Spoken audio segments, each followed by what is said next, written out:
Happy Wednesday, everybody. I hope you're having a good week so far. Um, I've been having a pretty okay week, in case you're wondering, or in case you even care. It's uh, it's been kind of busy at work. Thank goodness yesterday it wasn't so hot. It was actually one of the most comfortable days since the hot weather has started. It wasn't quite as humid, so I guess that's what was so nice about it. And we also have a new hiree that I'm trying to train, but when I'm only there, part of the time, and I can't be there every time that she's there, I have to depend on someone else to make sure she's being trained properly. And I realized yesterday that she's not. She's being left to her own devices, not being watched to make sure everything's being done right. So I have quite a bit going on. However, I will always make time to do this show and get some information out there to y'all. I really enjoy it and I really do appreciate the support that I get. And today, finally, I have been lifted from any restrictions on Facebook. So I am able to do everything again on Facebook. That was not being able to share things on Facebook is killer to this because Facebook is a big way that I promote, and that's where most people see and click on it and go listen or go watch on YouTube. So not being able to do that is very, very difficult. It's irritating to say the least. Um, so today I have a few things to talk about. Um, some of it is the same stuff that we have been hearing, that we see all the time. It's not really anything new per se. Um, it's just something that, I mean, this is something we're always going to be talking about until it stops. Um, but the first thing I want to talk about, and this is specifically directed to Texans, because I don't know if this is being done in any other state, if they're claiming that they have some kind of energy shortage. However, in Texas, we're being told that we have an energy shortage and we need to crank our thermostats up. Not likely. Um, I mean, they're talking. They want people to crank it up to like 76 or higher. And I'm like, but do you realize, especially if you have a two-story like we do, then heat rises and you have to turn the AC down much lower to get it cooler upstairs. And if you have a house where your windows are the sun directly beats against them all day, then it's even hotter. And Texas heat is terrible. And well, it can be. It's not always, but it can be. So they were trying to tell people turn your thermostats up. I guess people weren't listening. And this is why I never purchase things like this, and you should always be very leery of purchasing an Alexa, um, a Nest home system, things that can be remotely controlled. Because things that can be remotely controlled by you can also be remotely controlled by the company, which is a scary thought. So, what has been going on? Well, in Texas, some Texas power companies are remotely raising temperatures on customers' thermostats. This is from Newsweek and it's written by Lauren Gala. I think that's how you say it. If not, I apologize. As temperatures soar in Texas, the Electric Reliability Council of Texas, which is ERCOT, is urging residents to conserve power. But some residents are waking up in a sweat to find their preset thermostat temperatures were going up. This was no malfunction. The adjustments were made remotely by their energy company to save power. Some customers of CPS Energy opted into the Wi-Fi thermostat rewards program that provided a one-time $85 bill credit upon enrollment and a $30 annual bill credit at the end of the summer with the use of a qualified Wi-Fi enabled thermostat, according to USA Today. The program allows the company to adjust their customers' thermostats remotely as needed during peak energy usage times, according to the CPS Energy website. And something tells me that if you signed a contract for this, that was in the very, very fine print, and they didn't know that they were giving the companies permission to control their thermostats. I just have a feeling. So during summer peak energy demands, we may briefly adjust your thermostat settings by a few degrees. We'll do this only as needed, the website said. The fine print of the website noted that these conservation events will likely happen during the summer between 3 p.m. and 7 p.m. Monday through Friday. During conservation events, you can opt out at any time through your thermostat or smartphone app and return to your normal settings, the website said. Conservation events don't occur often, but are crucial in managing the energy needs of our community. Houston area resident Brandon English told KHOU 11 that his wife and infant daughter woke up sweating from an afternoon nap after their thermostat temperature was increased. He was concerned his daughter might have overheated. She's 3 months old, he said. They dehydrate very quickly. The family then found out their new smart thermostat was part of the Smart Savers Texas program from Energy Hub. The program from Energy Hub, a software technology company that works with utility companies and their customers to stabilize the power grid, allows customers to help save energy and reduce stress on the electric grid in their electricity service area. In exchange for allowing Energy Hub to remotely access the thermostat to make brief, limited adjustment to temperature settings at times of peak electrical demand in the summer, customers can see a reduction in their electricity bill and will be entered into a cash sweepstakes, according to the website. So, we're going to control your AC. You may sweat all day. Don't worry about it because we're going to give you a chance to win money. Come on.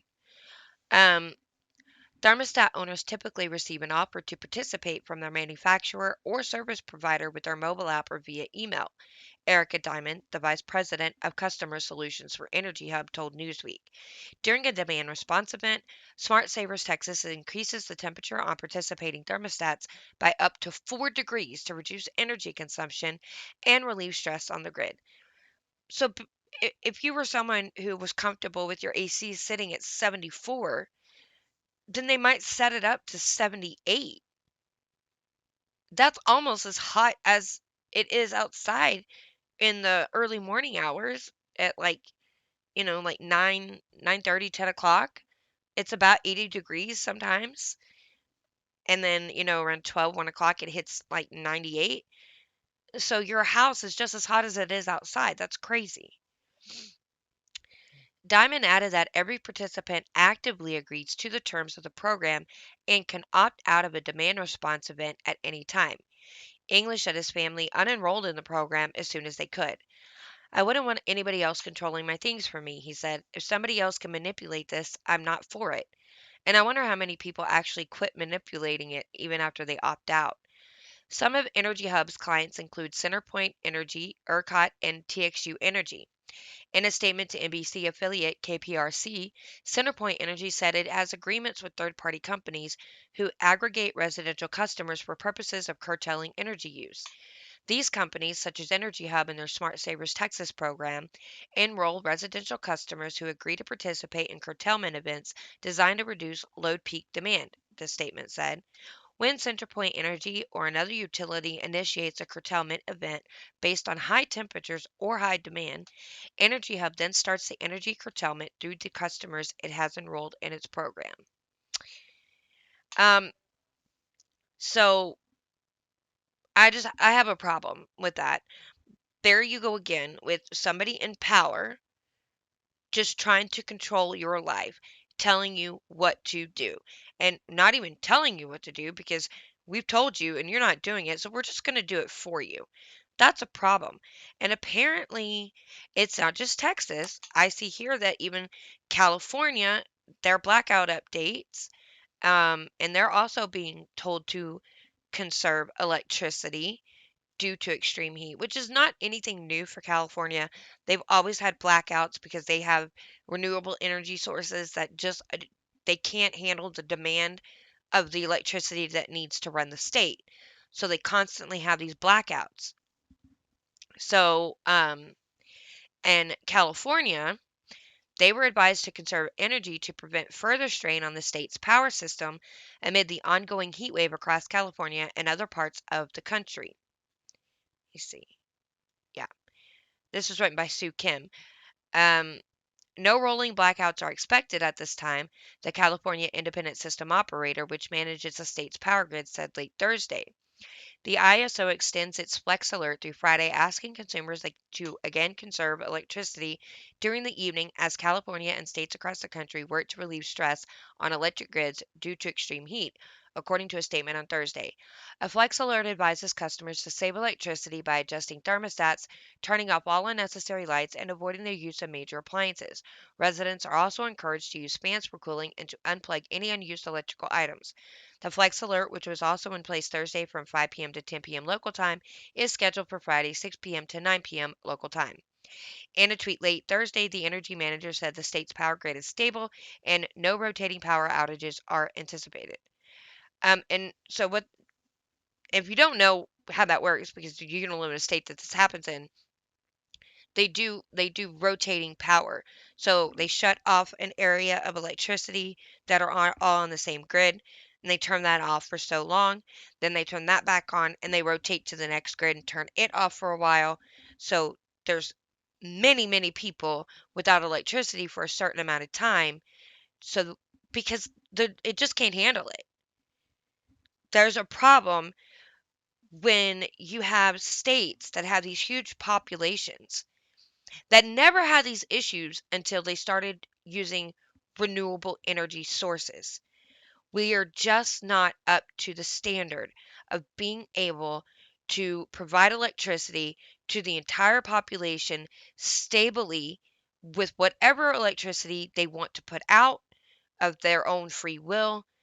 If your power grid cannot sustain that, then the renewable energy isn't working. It's not powerful enough for that yet. It's not good enough. It needs more research. It needs more working on. Before all that, these kinds of things didn't happen. Yeah, of course, you lost electricity, storms, really, wind, transformers exploding, whatever. But for this never happened. This is a problem, and renewable energy is not the answer, at least not right now. Continuing on, a flex alert is issued when the electricity grid is under stress because of generation or transmission outages or from persistent hot temperatures, the ISO says. It is typically issued in the summer when extremely hot weather pushes up energy demand as it reaches available capacity. This usually happens in the evening hours when solar generation is going offline and consumers are returning home and switching on air conditioners, lights, and appliances, the ISO explains. Before the flex alert hours begin, residents can take the following steps during the day as outlined by the ISO. Pre-cool your home by lowering the thermostat. Use major appliances like your dishwasher and clothes washer and dryer. Close window coverings to keep your home or apartment cool. Charge electronic devices and charge electric vehicles. But what if you're not home during the day? What if you work and when you get home you have to wash your clothes? Are you kidding me? Because you have to go to work the next day? Or your kids, oh, it's summer, so of course they're not going to school. But you know what I mean. That's ridiculous. The power grid manager said the ISO is continuing to monitor weather and grid conditions and will have additional announcements as information becomes available. Precise hours for flex alert demand on hourly demand and supply forecasts and can change as conditions warrant, the ISO added. The latest flex alert was issued following record breaking temperatures this week. The highest temperatures ranged from 92 to 115 degrees in parts of the western and central U.S., according to the National Weather Service. The NWS tweeted Thursday, many other records have been set and more are likely today through the beginning of the weekend across the Central Plains and Southwest. The NWS noted Wednesday that a total of 46.5 million people were reported to be under a heat advisory, orange, or excessive heat warning, hot pink or magenta. For those in these areas, stay hydrated and in an air conditioned place for as long as possible this afternoon and evening, the NWS tweeted Wednesday. Well, how can you if they're turning up your AC? Oh, just total side note. As I'm looking at this news article, did anybody see this? Boy Scouts discover human remains while cleaning building. Oh, if we get through all of my stories, we're coming back to that. Yeah, that sounds interesting. Sorry, that was totally random. Okay. Daily Wire reported that Lockheed Martin forced thousands of employees to undergo white male re-education training. This is by Chrissy Clark. Now, first of all, let me tell you. Well, I can't tell you, but I know where Lockheed Martin is. Okay, I've seen it. It's really big here in Texas. This is where its main business is. I don't know if they have other places in other states, but the main, if it isn't in any other states, then I know where it's at here in Texas. But if it does have any in other states, the one in Texas is its main office, its headquarters, whatever you want to call it. Let me remind you, if this sounds weird to Texans that Lockheed Martin would do this, remember they are highly partnered with the military industrial complex. They sell a lot of stuff to the military. And if our military people are going woke, Lockheed Martin is following suit to continue business with them. Okay, I'm just saying. The nation's largest defense contractor forced thousands of white employees to undergo a training program designed to make white males a more quote unquote important part of inclusion efforts. I'm sorry, I had to yawn. Anyway, according to a report from City Journal, Lockheed Martin forced nearly 3,000 executives and employees to attend diversity training for white males. The program was led by the diversity, equity, and inclusion firm White Men as Full Diversity Partners. Oh, good Lord. Lockheed Martin began hosting effective leadership of inclusive teams training, or ALOIT. Maybe they should have made it to where it could be Elliot. Training in 2007. According to the company's 2018 Global Diversity and Inclusion Report, ALOIT training empowers white men to be full partners in the creation of inclusive work climates by exploring the systemic advantages of white men have that white men have and shining a light on some of the barriers women, minorities, and LGBTs face when fitting into a predominantly white male society. I If everybody was just honest, I mean like completely honest, all this stuff that we're talking about are issues today, quote unquote. None of this stuff were issues 3 years ago, 4 years ago, at the most 5 years ago. Why all of a sudden now? You cannot tell me that this has been, you know, scratching at the surface, that you've been really wanting to just burst out in the open and talk about all of these problems, but you just didn't know how. And it's bothered you all this time, and you're finally able to speak on it. No, it didn't even cross your mind until the government started doing it to gain power. Come on, people. Wait, y'all are so ignorant if you think that these have been the issues just boiling at the surface. And now people are finally shining light on it because we become a more enlightened society. Let's get real. That's not what happened. Continuing on. Aloha training is broken into three parts. The first part takes place over a 3.5 day period called the White Men's Caucus. White men learn how to, quote, be grounded in their culture and to begin to understand their experiences are not the same as others, end quote. Um, Nobody's experiences are the same as others. Every individual person has a very different experience than the next. That's called life. I, am I missing something? Do all white men have the same exact experience across the board? Everything's exactly the same for them? Pretty sure that's not the case. Whatever. I'm pretty sure there are black men that have better experiences than some white men. I do believe that. I mean, look at your NFL players, your basketball players. They have better lives than the blue collar white man working to, support his family of 5 on $12 an hour. I mean, come on, man. Oh, no, not come on, man. I'm not Joe Biden here. But seriously, let's be honest. The second part takes place over 3.5 days in a portion called White Men and Allies.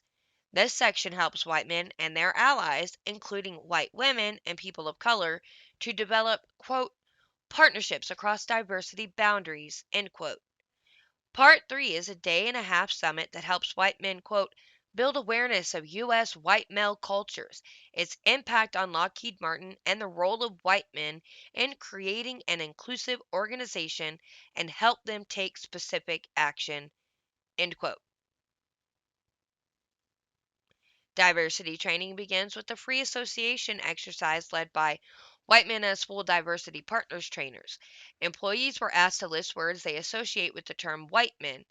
Trainers wrote, this is what the trainers wrote, quote, old, racist, privileged, anti-women, angry, Aryan nation, KKK, founding fathers, guns, and guilty, end quote, among others. So these trainers look at these white men and see Aryan Nation and KKK members. Okay, I've seen American History X, and there is a difference between just a white man and someone who is Aryan Nation because they wear it proudly. Men in prison, they have Aryan Nation groups in prison and they tattoo it all over their bodies and they stand up for it and they wear it proudly and they're so proud that they're a part of it. I don't see that when I just look at white men out in the world. This is a lie. This is not what you see. You are lying. Either you are so ignorant and so blind that you believe what they tell you and that's what you see, or you are just a bold-faced liar. You do not see that when you look at the average white man out in the world. And what is so wrong with the founding fathers being white? So what? So what? That's just who they were. Who cares? You know what? If they were black and they created a nation as good as this one, I would be just as happy. Just as happy. Mexican. It doesn't matter. It's not about their skin color. It's about what they created, what they stood for, what country was built upon what they did. As we slowly tear it down and destroy it day by day, minute by minute. And also, white men are not the only ones that carry guns. Just take a look at Chicago. In fact, just yesterday on the news in Dallas, a black man murdered his girlfriend. So it's not just white men that carry guns. That's a lie. One part of the presentation asked, "What's in it for white men?" Responses included, "I won't get replaced by someone who is a better full diversity partner. I will improve the brand, image, and reputation of white men and have a less nagging sense of guilt that I am the problem." Consultants define the problematic aspects of white male culture as rugged individualism, a can do attitude, hard work, and striving toward success. So, wanting to be an individual is a problem. Having a can do attitude and being positive that you can do your job is a problem. Being a hard worker is a problem. Trying to be successful is a problem. Why are these problems? These are good qualities. Is it a problem because you know that there are some cultures that do not have these qualities and they don't put them as the forefront to encourage their young people to do the same thing? Is that why it's a problem? Because there are other cultures that put other things higher than this stuff? That's just culture. So it doesn't matter. Every culture is different. So what? What if we were all the same? How boring would it be? Ugh. How boring would it be that we were all woke, liberal hacks that got offended by everything that anybody ever said or did for the rest of our lives, and all we did is whine and complain? That would be boring. I would hate it. I'd want to die. Participants were also asked to repeat 50 white privilege statements. Examples included, quote, "My culture teaches me to minimize the perspectives and powers of people of other races," end quote, and, quote, "I can commit acts of terrorism, violence, or crime and not have it attributed to my race," end quote. Except that, like, over 450 white people were arrested for the Capitol siege and are being held indefinitely without bail, which is a crime in and of itself. And BLM was terrorizing the streets and killing people, killing cops, burning down cities, taking over 6 blocks of a city. Acts of terrorism and violence and crime. What do you mean? You attributed it to the white people, not the black people. Yes, they do have that happen to white people. Stop lying. Employees were asked to recite an additional 59 male privilege statements and 59 heterosexual privilege statements. This is when I'd get up and walk out and quit. I don't care how much money I was making. I'm out. That's it. I'm done. White males were also asked to read "I'm tired" statements that were allegedly written by racial minorities and women. Lies. Those trainers wrote it. No, those are lies. Examples included, "I'm tired of being black. I'm tired of black boys and girls being murdered." Then talk to your cities and have your local leaders take care of the violence in your cities. That's all I can say about that. And I'm tired of the concept that we should be colorblind. What's wrong with that concept? Why should we treat people based on the color of their skin? Colorblind doesn't mean that we don't recognize that you are different, that you are black or you are Mexican or you are white. Colorblind just means that even though we see that you have a different skin color than us, we were still going to treat you exactly the way we treat everybody else. It's not that we don't see that you're black or Mexican or whatever, Asian. That's not what that means. And you know that that's not what that means. City Journal's Christopher Rufo insisted that the U.S. Senate launch an investigation into the racist practices at Lockheed Martin as the company receives billions in taxpayer dollars. I agree with that. Christopher Rufo, I'm behind you on that. Because we pay for that. So, this is pure neo racism from a company that receives billions of taxpayer dollars every year, Rufo said. "I call on the United States Senate to launch an immediate inquiry into the racist practices at Lockheed Martin. We must shut this down before it endangers our national security." Yep. In response to Rubio's report, a spokesman for Lockheed Martin said that the company consistently evaluates the effectiveness of its training programs. Lockheed Martin has robust employee training programs focused on our core values of doing what is right, respecting others, and performing with excellence, spokesman Trent Parado said. "Like many corporations, we employ multiple vendors and continuously evaluate the effectiveness of training programs to ensure they are aligned with our values, applicable laws and regulations, and incorporate employee feedback and best practices." Well, I can tell you that that training program violates some laws because it's discrimination, number one. Because you're forcing only white men to take some type of training, that's discrimination because they're white. And also because it's racist. I mean, it's just flat out racist.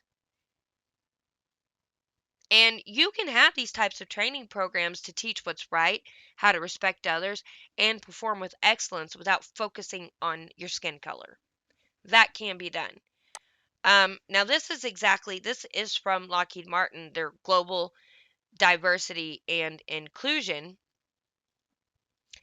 Diversity and inclusion are the foundation of our culture and reflect our values of doing what's right, respecting others, and performing with excellence. By leveraging our employees' talents and experiences, we deliver innovative, affordable solutions and unparalleled customer value. I don't know what this report is, but we're going to take a look at it and see what it says. All inclusive, transforming for impact. At Lockheed Martin, we believe that our commitment to diversity and inclusion is a business imperative, helping to drive our innovation and global leadership. As we seek to protect lives, advance scientific discovery, and spur economic growth, we recognize that our ability to continue to shape the future will depend on attracting and retaining a talented, diverse, and inclusive workforce. First of all, what I want to say is diversity does not make you successful. What makes you successful is experience and talent. So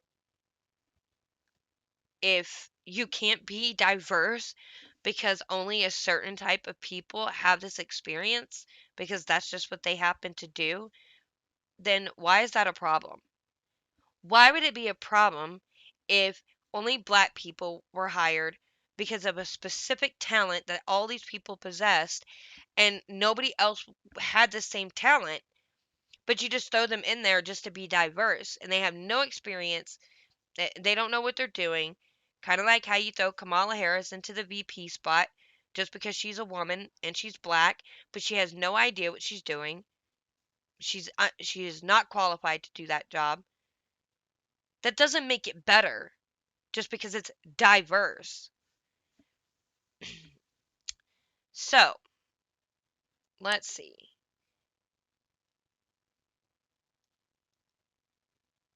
Do what's right, respect others.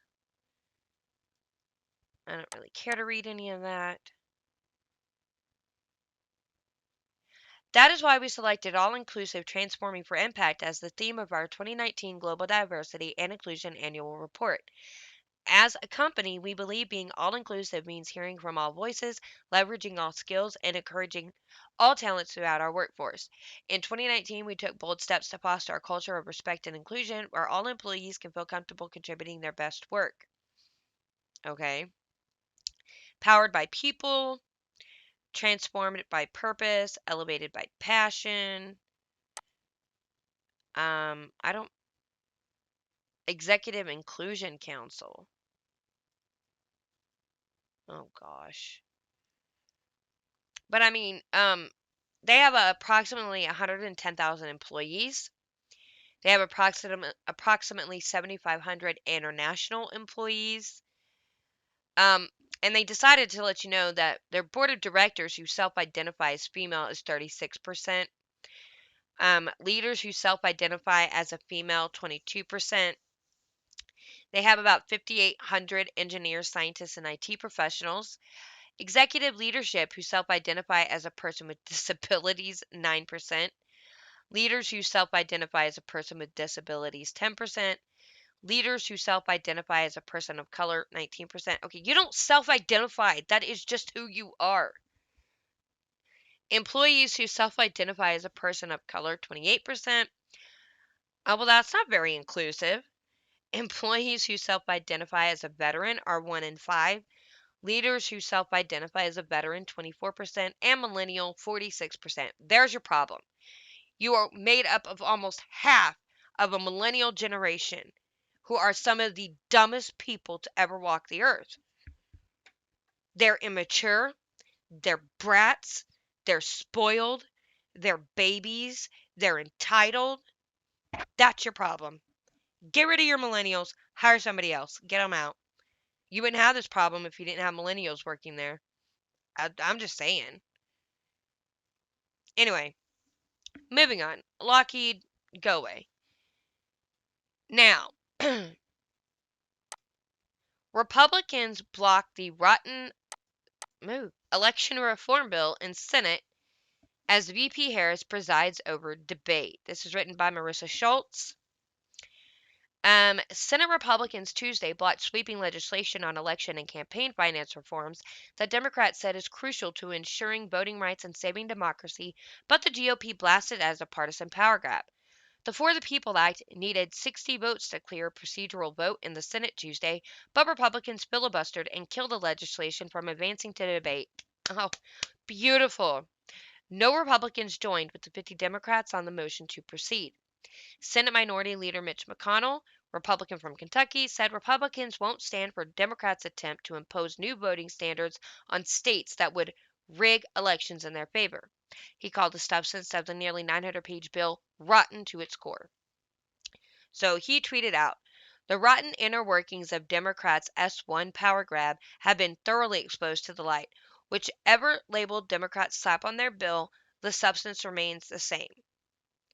Side note, as I was reading that, I almost yelled out, ouch, because my leg was itching and I went to scratch it, but I have this huge bruise where I ran into the bed the other day. And I went to scratch it and I hit that bruise. And as I was reading that, I just almost yelped out because it hurt so bad. Not that you care, but there you go. Some personal information. Moving on.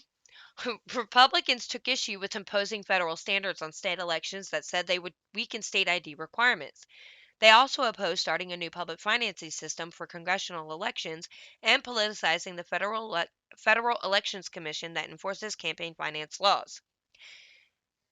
Even GOP moderate Senator Lisa Murkowski of Alaska said she couldn't support the partisan federal takeover of the election system. In a floor speech, she said she'd back elements of the bill and would co-sponsor the separate John Lewis Voting Rights Act, but can't back Democrats' one-size-fits-all reforms. Even Joe Manchin said that he wasn't going to vote for it, but I think I saw an article yesterday that said that he actually decided to vote to debate it. Not vote to pass it, but vote to debate it. So he got pressured. Democrats with the White House on their side framed the legislation as an urgent priority to save democracy in the face of GOP efforts in state legislatures around the country to pass voter suppression laws in the wake of former President Trump's 2020 election loss and unsubstantiated claims of widespread voter fraud. I don't know. Well, that's the thing. Nobody said it was widespread. They said there were a few key locations that could flip the election in favor of another person. We didn't say it was widespread all over. Just a few key places. That's all you need. Democracy is in peril here in America, President Biden's White House said in a statement Tuesday supporting the bill. The right to vote, a sacred right in this country, is under assault with an intensity and an aggressiveness we have not seen in a long time. I told you before, be sure that whatever the left is accusing the right of, they are doing themselves at that moment. It's projection. Just saying. Voting rights have been such a concern for the White House that Vice President Kamala Harris presided over the debate on the Senate floor Tuesday evening and announced the failed 50-50 vote. Afterwards, she said the White House is committed to ensuring access to the polls. The fight is not over, she told reporters at the Capitol. We're not done trying to cheat. Oh, I said that. She didn't say that. Senate Majority Leader Chuck Schumer of New York accused the GOP of being afraid to debate the merits of voting rights because they'd be forced to defend their efforts to disenfranchise voters. I want to be clear about what just happened on the Senate floor, Schumer said, immediately following the vote. Every single Senate Republican just voted against starting debate on legislation to protect Americans' voting rights. He added, "This vote, I'm ashamed to say, is further evidence that voter suppression has become part of the official platform of the Republican Party." The For the People Act was numbered H.R. 1 and S1 in the House and Senate to signify it was top priority of Democratic leadership. The bill already passed the House with no GOP support.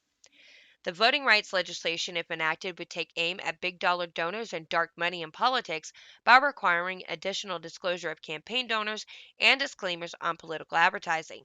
Presidential candidates would also be required to release their tax returns. Somehow I doubt that would actually happen. It would set up a new 6-1 public matching financing system for congressional elections to encourage more grassroots donations and require states to adopt independent redistricting commissions to prevent partisan gerrymandering. And the legislation would set basic standards for states during elections, such as mandating at least 15 days of early voting, setting up automatic voter registration, and permitting the use of student IDs or sworn written statements in states that have voter identification requirements. You can clearly see this is just a way to make cheating easier. That is all of this is. Automatic voter registration? No, no, no, no. You want to vote, you go register by yourself. 15 days of early voting? No, if it's that important to you, you will find a way to go and vote. Period. They give you plenty of time to vote. Absolutely not going to happen. While all 50 Democrats were united in moving to debate the bill, with Senator Joe Manchin in Virginia striking a last minute deal with Schumer, I told you he pressured into it. Democrats are deeply divided on what to do next. A top Democratic political advisor criticized his own party for wasting time on the S1 legislation that won't pass. Dimitri Melhorn, a key competent to Democratic funder Reid Hoffman, argued the legislative push was setting the party up for failure and dragging me and my country off a cliff, according to a report in Politico. Progressives are demanding that Senate Democrats get rid of the legislative filibuster so they can pass the sweeping election reforms, D.C. statehood bill, gun control, and police reform bills without any GOP support. But Manchin and Arizona Senator Kristen Sinema have doubled down on their opposition to eliminating the filibuster, meaning any pathway forward on voting reforms would need GOP support. Okay, well, at least they're still talking about that. But speaking about this For the People Act here, okay, um, well, where did it go? Did I lose it? I guess I did.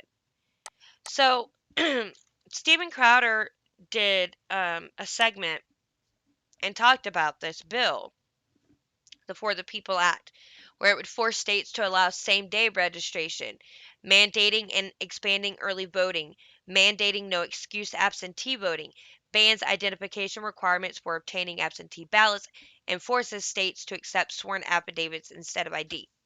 So, Monmouth University, they released a poll on early voting and voter ID. And the poll found that the majority of Americans support voter ID and more minorities support voter ID than white people. So you had 84% of minorities support it versus 77% of white people. So they put out the article and said 1/3 remained convinced of 2020 election fraud. This is West Long Beach Branch, New Jersey. Most Americans support both easier access to early voting and requiring photo identification to vote, according to the Monmouth University poll. I love how they have how you pronounce it. The public is more divided on expanding vote by mail, although a majority would like to see some national voting guidelines established for federal elections. The poll also finds that only 1/3 of the public believes audits of the 2020 election results are legitimate efforts to uncover irregularities. I agree. I don't think they're really looking for anything. I think it's just a show to appease the people who believe there was fraud. Um, Moreover, 1/3 of Americans continue to believe Joe Biden won the presidency only due to voter fraud, a steady trend since November that underlines the crystallization of our nation's deep partisan divide. Um, Real quick, YouTube, let me just say, I did not say that. That is what Monmouth University is reporting, okay? I didn't say that Joe Biden won because of voter fraud. I'm just reading. I don't want my video to get shut down. A large majority, or 71% of the public, feels in person early voting should generally be made easier. Just 16% say it should be made harder. Opinion is more divided on voting by mail. 50% say this should be made easier, and 39% say it should be made harder. At the same time, fully 4 in 5 Americans, or 80%, support requiring voters to show photo identification in order to cast a ballot. Just 18% oppose this.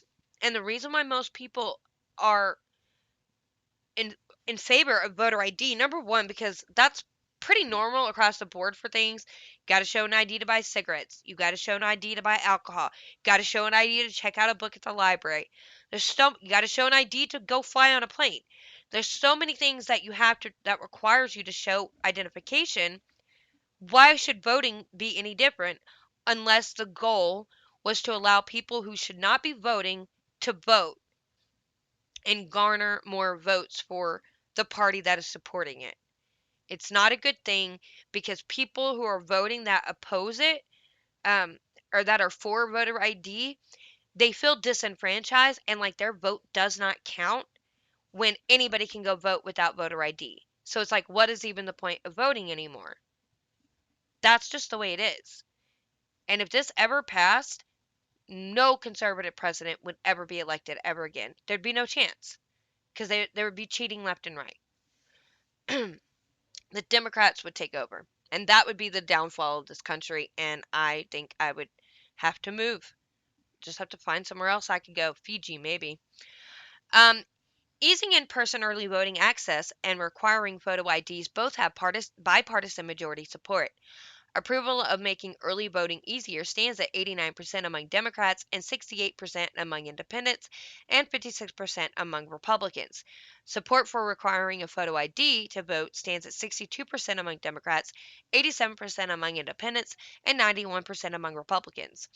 Only Democrats back making voting by mail easier to do, with 84% supporting this idea compared to just 40% of independents and 26% of Republicans. More than 2 in 3 Americans, or 69%, support establishing national guidelines to allow vote by mail and in person early voting in federal elections in every state. Just 25% oppose this idea. Support for establishing national voting guidelines on this issue comes from 92% of Democrats, 63% of independents, and 51% of Republicans.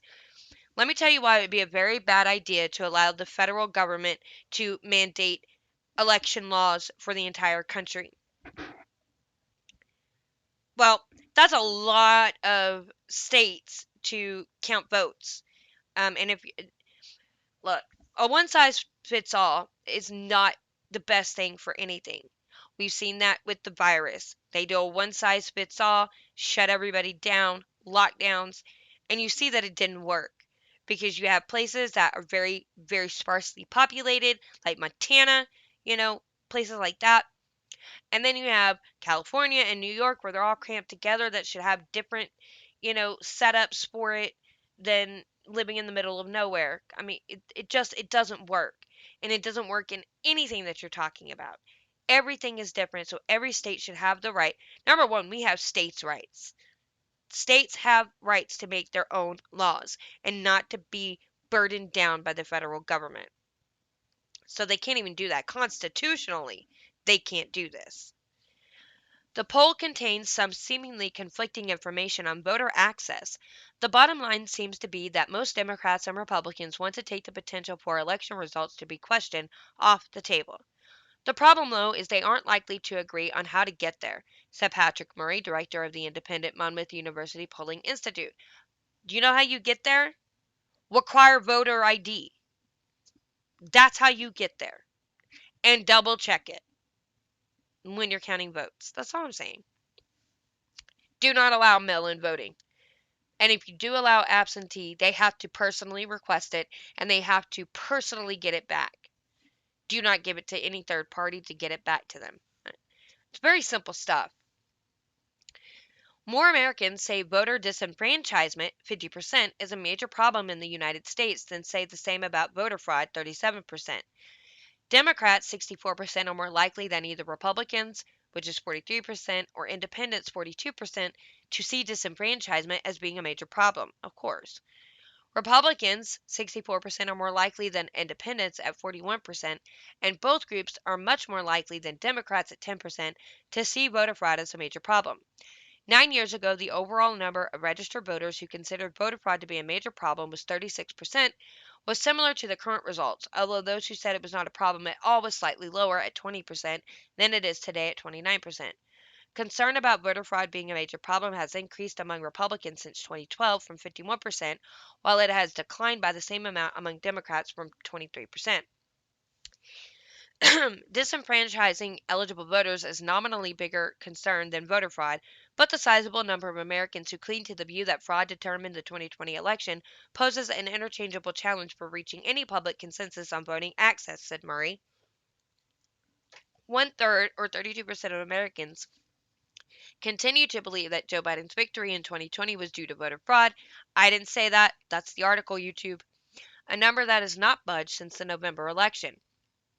At first glance in the crosstabs, it looks like the number of Republicans who believe this has been trending down while the number of independents who agree has ticked up. However, this appears to be a product of a shift in how Republicans identify themselves, with some moving their self affiliation from being partisan to being an independent who leans partisan. When all Republican identifiers and leaners are combined, the number of who believe Biden won only because of voter fraud has been fairly stable at 63% now, 64% in March, 69% in January, and 66% in November. Furthermore, 14% of the American public say they will never accept Biden as president, including 3 in 10, or 29% of Republicans and Republican leaners. The continuing efforts to question the validity of last year's election is deepening the partisan divide in ways that could have long term consequences for our democracy, even if most Americans don't quite see it that way yet, said Murray.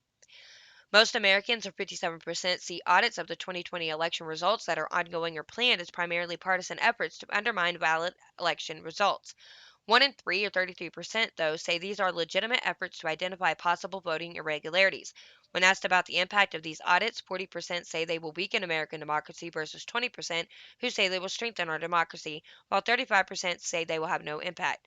A majority of Republicans and GOP leaners say these audits are legitimate at 61%, and one-third say that the audits will strengthen American democracy, 34%.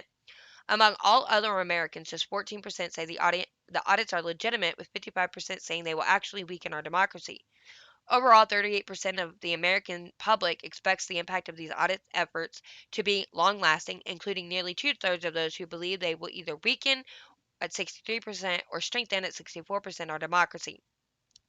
The Monmouth University Poll was conducted by telephone from June 9th to 14th, 2021, with 810 adults in the United States. The question results in these released have a margin of error of plus or minus 3.5 percentage points. The poll was conducted by the Monmouth University Polling Institute, the West Long Branch, New Jersey.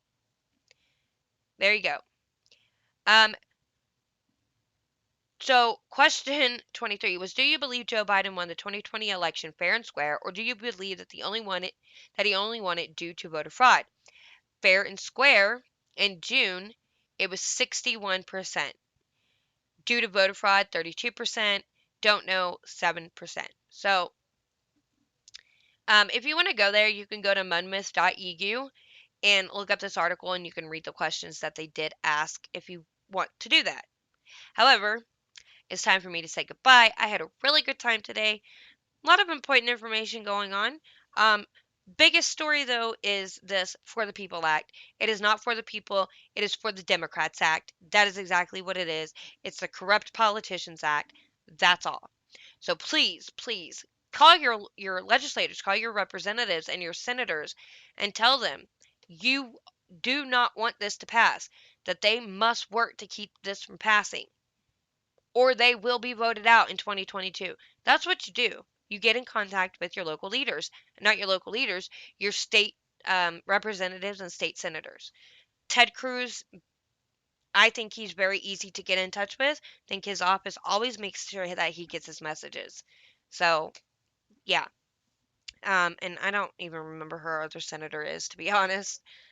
Anyway, please join me on my Facebook, Lauren Collins. I just got to say something. If you would like to talk to me, ask me a question, ask for advice, or anything, just to say hi, you can email me at gottasaysomething21@gmail.com. You can join my subreddit at justgottasaysomething. That would be really great. And you can find me on Pandora, Stitcher, Apple Podcasts, Google Podcast, Anchor, wherever podcasts are available. And also, you can watch my video on YouTube. Please like and subscribe and share the video and leave me a comment. I always answer the comments. And any other information that I need to give you, I will put in the description box below. I appreciate all the support. And as always, go subscribe to The Scott Ford Show and Isaac Hayes with The Cajun Conservative and his Christian podcast, Brothers Just Searching. My friend Christy at The Lennar Score on Facebook, and Christy's Closet with the K on YouTube. And TV's Rob is Unwoke. Great people. I promise you'll love them. Anyway, I hope you have a good rest of your day. See you back here tomorrow, and God bless.